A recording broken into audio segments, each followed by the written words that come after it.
नमस्कार दोस्तों कई बार ये जब यादों के गलियारे में जब चलने लगे हम लोग तो बहुत सारी आश्चर्यजनक और नई ऊर्जा देने वाली बातें सामने आती हैं। हमारे देश में डाकोटा विमान भी हुआ करते थे प्रचलित क्षेत्र में और बड़े चर्चित रहा करते थे।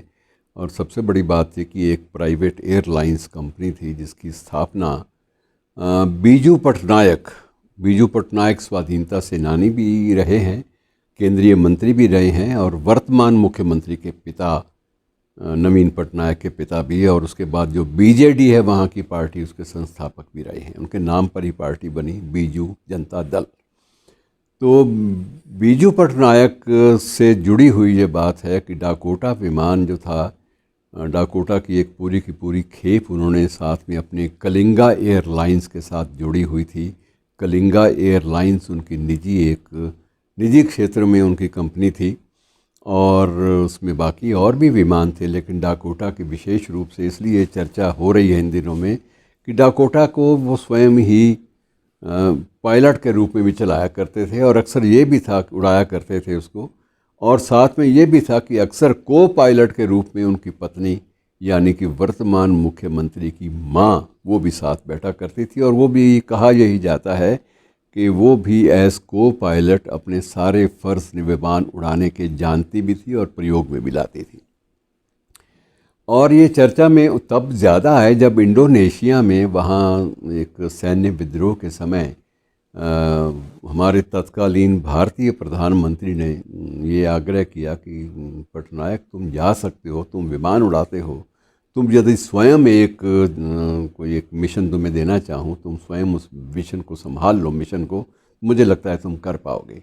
और मैं चाहता हूँ कि वहाँ से इंडोनेशिया की स्वाधीनता के लिए संघर्षरत लोग जो हैं, वहाँ दो नेता, एक वर्तमान उपराष्ट्रपति वहाँ के और एक अन्य केंद्रीय वरिष्ठ मंत्री, ये फंसे पड़े हैं और उनको वहाँ से सपरिवार निकाल कर लाना है। और ये काम किसी सरकारी तौर पर सरकारी विमान से कराया नहीं जा सकता, क्योंकि उस क्षेत्र में डच शासकों का कब्ज़ा है और उन्होंने प्रतिबंधित कर रखे हैं सारे के सारे हवाई क्षेत्र। और यदि हम उनकी हवाई सीमा का सरकार के रूप में उल्लंघन करते हैं तो बड़ी पेचीदगियां अंतर्राष्ट्रीय स्तर पर आ सकती हैं।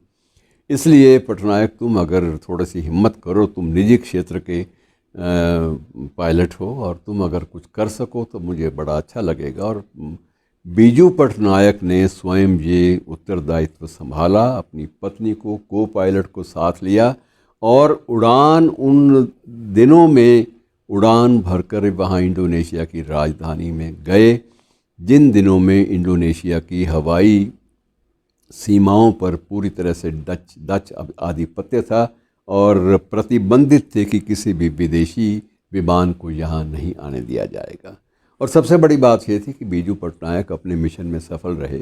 वो उन सब परिवारों को लेकर वहाँ से सुरक्षित डाकोटा में बैठाकर, डाकोटा जिसके पायलट वह स्वयं थे और को पायलट उनकी अपनी धर्मपत्नी थी, दोनों जने मिलकर उनके परिवारों समेत इंडोनेशियाई नेताओं को दिल्ली तक सुरक्षित लेकर आए। ये एक बहुत बड़ी ऐतिहासिक घटना है जिसका जिक्र बार बार होता है। और दूसरी चर्चा ये भी होती है कि 1948 में जब अचानक कबायलियों ने कश्मीर में अतिक्रमण किया तो उस वक्त भी हमारी सेनाएं तब तक पूरी तरह से सीमाओं पर तैनात नहीं हो पाई थी, क्योंकि ये विभाजन तभी हुआ था।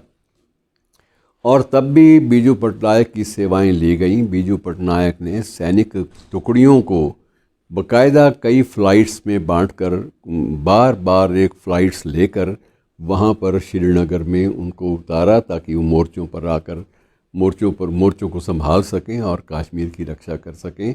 तो ये इतने बड़े दायित्व संभालने वाला जो जुझारू नायक हमारे देश में हुआ, उसी की स्मृति में अब जो डाकोटा, जो पुराना जो बीजू पटनायक स्वयं उड़ाया करते थे, उस डाकोटा के पुर्जे नेताजी सुभाष चंद्र बोस एरोड्राम से एकत्र किए गए हैं और उनको बीजू पटनायक की स्मृति में बनाए गए हवाई अड्डे के बाहर ही एक संग्रहालय बनाकर उसमें रखा जा रहा है, ताकि लोग देख सकें कि हमारा अतीत कितना बलशाली था और कितना रोमांचक था। शुक्रिया।